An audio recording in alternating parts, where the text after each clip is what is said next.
जय हिंद साथियों, नमस्कार, नमस्ते, गुड इवनिंग। शाम के 6 बज चुके हैं और मैं नरेंद्र आप सभी साथियों का जीके क्लासेस में हार्दिक स्वागत और अभिनंदन करता हूं।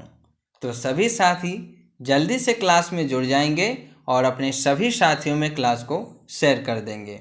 बहुत ही शानदार क्लास होने वाला है, तो सभी लोग जल्दी से क्लास में जुड़ जाएं। साथियों, जैसा कि आप लोग जानते हैं कि डेली शाम 6 बजे आपकी लुसेंट जीके की क्लास होती है, जिसमें हम लोग जीके के महत्वपूर्ण प्रश्नों को डिस्कस करते हैं जो आपकी सभी प्रतियोगी परीक्षाओं के लिए काफ़ी महत्वपूर्ण है। इस क्लास में हम लोग 15 क्वेश्चन को डिस्कस करते हैं जो कि आपके मिक्स होते हैं, यानी इसमें आपके physics, chemistry, biology, history, polity and geography, economics and current affairs के क्वेश्चन शामिल होते हैं। तो बहुत ही महत्वपूर्ण प्रश्न होते हैं जो कि आपकी परीक्षाओं के लिए होते हैं, तो इसे आप शुरू से लेकर अंत तक जरूर देखिएगा। ठीक है, वीडियो को स्किप मत कीजिएगा और पूरा वीडियो आप ध्यान से देखिएगा। तो जो भी साथी चैनल पे नए जुड़ते हैं वो सबसे पहले चैनल को सब्सक्राइब करेंगे और उसके बाद बेल आइकन को प्रेस करेंगे तथा ऑल पे क्लिक करेंगे। इससे ये होगा कि जो भी लेटेस्ट न्यूज़ या नोटिफिकेशन होगी किसी क्लास की तो वो आपको सबसे पहले मिल जाएगा। ठीक है, और क्लास अगर आपको पसंद आती है तो क्लास को लाइक कीजिएगा, अपने सभी साथियों में शेयर ज़रूर कीजिएगा और कमेंट बॉक्स में कमेंट करके आप ज़रूर बता सकते हैं कि क्लास आपको कैसा लगा। अगर आप कोई सुझाव देना चाहते हैं चैनल के प्रति, अगर आपकी कुछ राय है तो आप ज़रूर शेयर कीजिए। और क्लास की पीडीएफ फाइल पाने के लिए हमारे टेलीग्राम चैनल, जिसका लिंक आपको वीडियो के डिस्क्रिप्शन बॉक्स में मिल जाएगा, वहाँ से जाकर आप टेलीग्राम चैनल को ज्वाइन कर सकते हैं। इसके अलावा अन्य जो भी क्लासें हैं अगर आपने नहीं देखी है तो सबकी प्लेलिस्ट बन चुकी है, आप जाइए और चैनल पर सभी क्लासों को देख लीजिए। ठीक है, तो चलिए क्लास की शुरुआत करते हैं हम लोग। और आज का पहला प्रश्न आपके सामने है साथियों। पहला प्रश्न कहता है कि भारतीय संविधान में मौलिक अधिकार कौन से अध्याय में दिए गए हैं? ऑप्शन ए है 3रे अध्याय में, ऑप्शन बी है 4थे अध्याय में, ऑप्शन सी है 5वें अध्याय में, ऑप्शन डी है 6ठे अध्याय में। तो बताइए इनमें से किस अध्याय में भारतीय संविधान में मौलिक अधिकारों को दिया गया है? क्या होगा इसका सही जवाब, बताइए।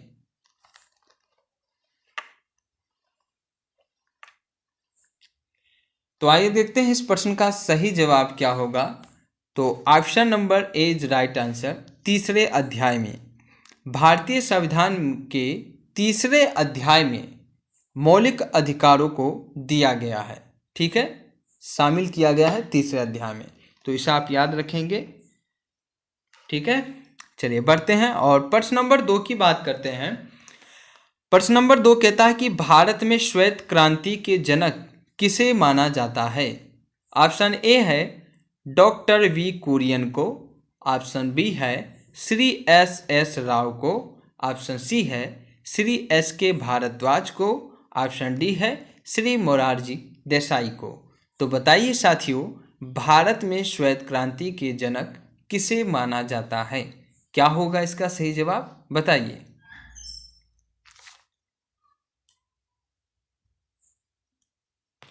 तो आइए देखते हैं इस प्रश्न का सही जवाब क्या होगा। तो option number A is right answer, doctor V Kurien.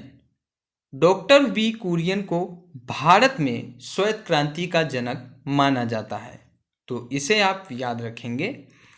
बात करें प्रश्न नंबर 3 की, यानी प्रश्न नंबर 3 जो है आपका। प्रश्न नंबर 3 कहता है कि प्रसिद्ध पुष्कर मेला कौन से राज्य में मनाया जाता है? ऑप्शन ए है उत्तर प्रदेश, ऑप्शन बी है पंजाब, ऑप्शन सी है राजस्थान, ऑप्शन डी है गुजरात। तो बताइए प्रसिद्ध पुष्कर मेला कौन से राज्य में मनाया जाता है? क्या होगा इसका सही जवाब, बताइए।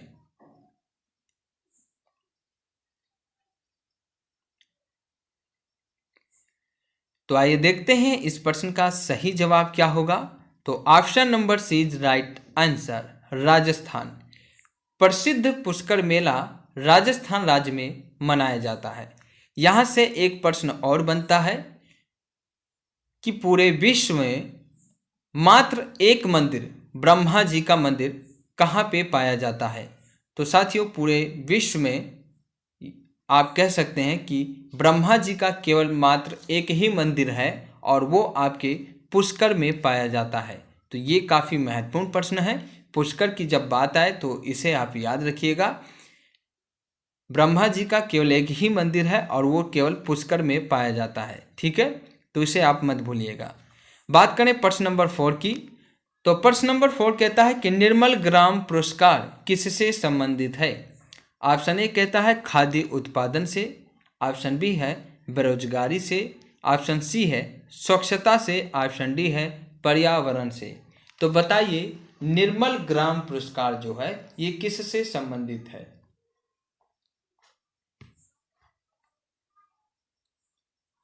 चलिए बात करते हैं इस प्रश्न की।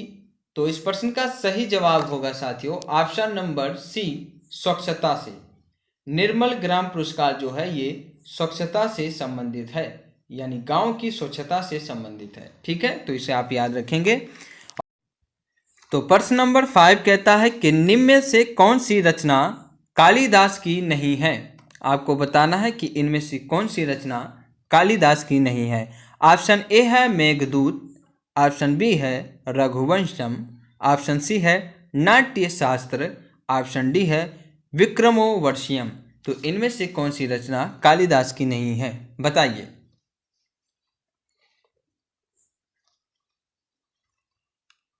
आइए देखते हैं इस प्रश्न का सही जवाब क्या होगा। तो option number C is right answer, Natya Shastra. नाट्य शास्त्र जो है ये कालिदास की रचना नहीं है, तो इसे आप याद रखेंगे। बात करें प्रश्न नंबर 6 की। प्रश्न नंबर 6 कहता है किस संत ने अद्वैतवाद का प्रतिपादन किया। ऑप्शन ए है शंकराचार्य, ऑप्शन बी है चैतन्य, ऑप्शन सी है रामानंद, ऑप्शन डी है कबीर। तो बताइए इनमें से किस संत ने अद्वैतवाद का प्रतिपादन किया।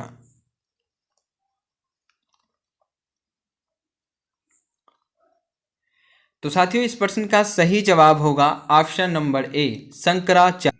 शंकराचार्य ने अद्वैतवाद का प्रतिपादन किया। बात करें प्रश्न नंबर 7 की। तो प्रश्न नंबर 7 कहता है अशोक के अभिलेखों को पढ़ाने का प्रथम श्रेय किसको प्राप्त हुआ। यहाँ पढ़ाने नहीं होगा, यहाँ पढ़ने होगा। ठीक है, तो अशोक के अभिलेखों को पढ़ने का प्रथम श्रेय किसको प्राप्त हुआ। ऑप्शन ए कहता है विलिंग्किस को, ऑप्शन बी है जेम्स प्रिंसेप को, ऑप्शन सी है जेम्स विलियम को, ऑप्शन डी है विलियम जोन्स को। तो बताइए इनमें से किसको अशोक के अभिलेखों को पढ़ने का प्रथम श्रेय प्राप्त हुआ।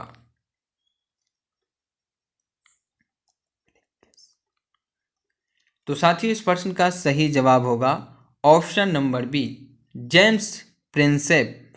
जेम्स प्रिंसेप को अशोक के अभिलेखों को पढ़ने का प्रथम श्रेय प्राप्त हुआ। बात करें प्रश्न नंबर 8 की। तो प्रश्न नंबर 8 कहता है क्रिप्स मिशन को किसने उत्तर तिथिया चेक की संख्या दी थी। क्रिप्स मिशन को किसने उत्तर तिथिया चेक की संख्या दी थी। ऑप्शन ए है महात्मा गांधी, ऑप्शन बी है पंडित जवाहरलाल नेहरू, ऑप्शन सी है मोतीलाल नेहरू, ऑप्शन डी है राजेंद्र प्रसाद। तो बताइए इनमें से किसने क्रिप्स मिशन को उत्तर तिथिया चेक की संज्ञा दी थी।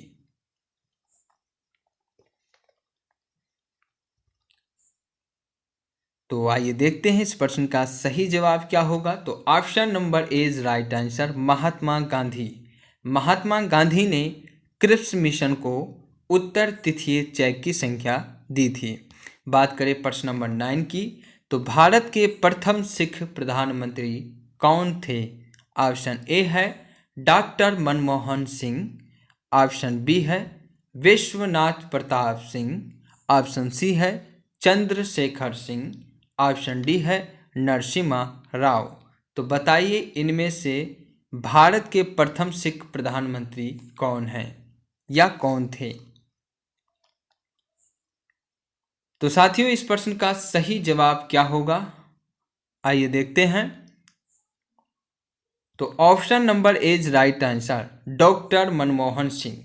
जी हाँ साथियों, भारत के प्रथम सिख प्रधानमंत्री डॉक्टर मनमोहन सिंह थे और इन्हें अर्थशास्त्र यानी अर्थव्यवस्था का दूत भी कहा जाता है। भारत के अर्थव्यवस्था का दूत डॉक्टर मनमोहन सिंह को कहा जाता है। एक समय था जब भारत की अर्थव्यवस्था काफ़ी नीचे चली गई थी, तो डॉक्टर मनमोहन सिंह ने भारत के सोने को इंग्लैंड में गिरवी रखकर भारत की अर्थव्यवस्था को छठे पायदान पे लेकर आए थे। तो इन्हें आप याद रखेंगे और ये बहुत ही महत्वपूर्ण प्रधानमंत्री थे, भारत के प्रथम सिख प्रधानमंत्री थे। ठीक है, चलिए बात करते हैं प्रश्न नंबर 10 की। किसे भविष्य की धातु कहा जाता है? ऑप्शन ए कहता है टाइटेनियम को, ऑप्शन बी है लीड को, ऑप्शन सी है प्लेटिनम को, ऑप्शन डी है मर्क्यूरी को। तो इनमें से किस धातु को भविष्य की धातु कहा जाता है, बताइए।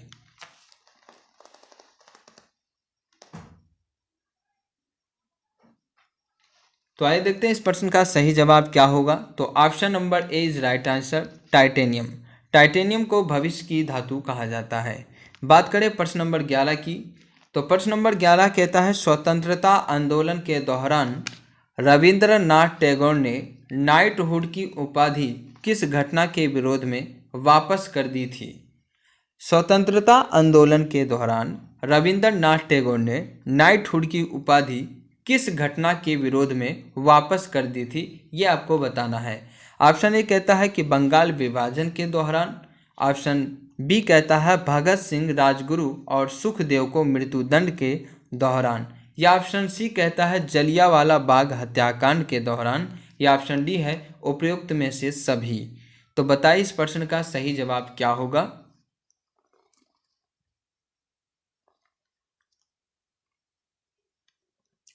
चलिए साथियों देखते हैं इस प्रश्न का सही जवाब क्या होगा। तो option number C is right answer, Jallianwala Bagh हत्याकांड। स्वतंत्रता आंदोलन के दौरान जब जलियांवाला बाग हत्याकांड हुआ था, तब रविंद्रनाथ टैगोर ने नाइटहुड की उपाधि इस घटना के विरोध में वापस कर दी थी। तो जलियांवाला बाग हत्याकांड, इसे आप याद रखिएगा। चलिए बात करते हैं प्रश्न नंबर 12 की। प्रश्न नंबर 12 कहता है कि निम्नलिखित में से किस गवर्नर जनरल को भारतीय प्रेस का मुक्तिदाता कहा जाता है? निम्नलिखित में से किस गवर्नर जनरल को भारतीय प्रेस का मुक्तिदाता कहा जाता है? ऑप्शन ए है lord William Bentinck, option B है sir Charles Metcalfe, option C है लॉर्ड ऑकलैंड, ऑप्शन डी है लॉर्ड एलन बोरो। तो बताइए इनमें से किस गवर्नर जनरल को भारतीय प्रेस का मुक्तिदाता कहा जाता है?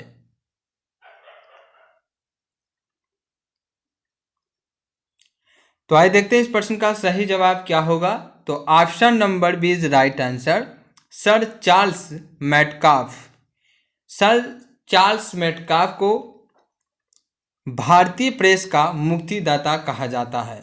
ठीक है, चलिए बात करते हैं प्रश्न नंबर 13। राष्ट्रीय केसर मिशन किसकी उपयोजना के रूप में लॉन्च किया गया? राष्ट्रीय केसर मिशन किसकी उपयोजना के रूप में लॉन्च किया गया?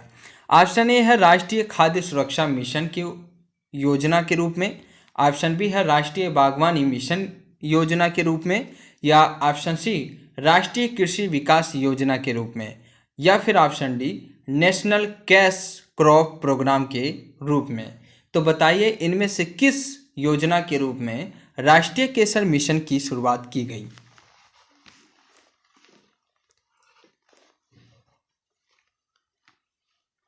तो साथियों बात करें इस प्रश्न की सही आंसर की, तो option number C is right answer होगा। जी हाँ, राष्ट्रीय कृषि विकास योजना।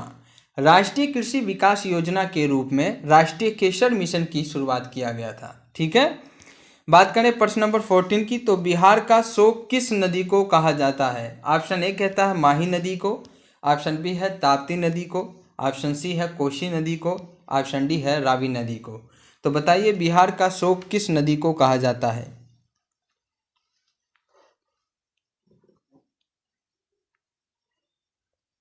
चलिए बताइए इस प्रश्न का सही जवाब क्या होगा।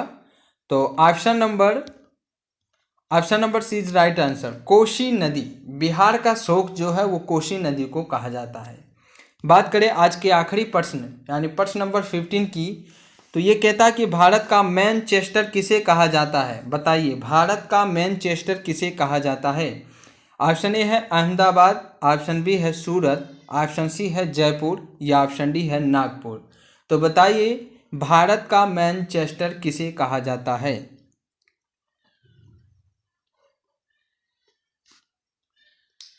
जी हाँ, तो देखिए इस प्रश्न का सही जवाब होगा ऑप्शन नंबर ए अहमदाबाद। अहमदाबाद कहाँ स्थित है, तो ये गुजरात में स्थित है। ठीक है, और गुजरात की राजधानी क्या है, गांधीनगर। तो भारत का मैनचेस्टर जो है वो अहमदाबाद को कहा जाता है। ठीक है, तो इन प्रश्नों को आप अच्छे तरीके से देखिए और इन्हें याद करने का प्रयास कीजिए। ठीक है, चलिए फिर मिलते हैं अगली क्लास में। तब तक के लिए आपका बहुत बहुत धन्यवाद। आप अपना ख्याल रखिए। Thank you very much. जय हिंद, जय भारत।